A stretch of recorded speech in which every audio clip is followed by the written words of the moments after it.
অন্যকে ধ্বংস করার প্ল্যানিং করে কারো ধ্বংস এই পর্যন্ত করা যায় নাই, বরং যে ধ্বংস করার প্ল্যানিং করেছে কোনো না কোনো ভাবে ধ্বংস সে নিজেই হয়েছে।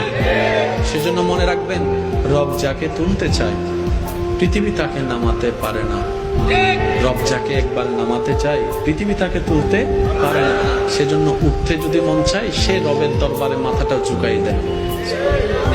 যদি উঠতে মন চায় সে রবের দরবারে মাথাটা ঝুঁকাই দেন, যেন রব আপনার মাথা ঝুঁকানো দেখে বলে, আমি আল্লাহ তাকে এত কিছু দেওয়ার পরও সে নিজের অহংকারকে পিছনে ফেলে আমি রবের দরবারে ভিক্ষুক হয়ে নামাজে সিজদায় লুটে পড়েছে। সুবহানাল্লাহ।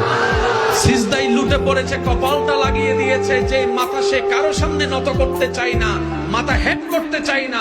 আজকে সে বান্দা কোনো জোরাজুরি ছাড়া আজানের ডাকে সাড়া দিয়ে আমি রবের দরবারে নামাজের মাধ্যমে ঝুঁকে গিয়েছে। ওয়াতু ইজ্জু মান তাশা, আমি আল্লাহ, ওয়াতু জিল্লু মান তাশা, আমি আল্লাহর হাতে। সুতরাং আমি আল্লাহ তাকে দুনিয়াতেও সম্মানী করে দিলাম, আখিরাতেও আমার বান্দাকে সম্মান দান করে দিলাম। সুবহান।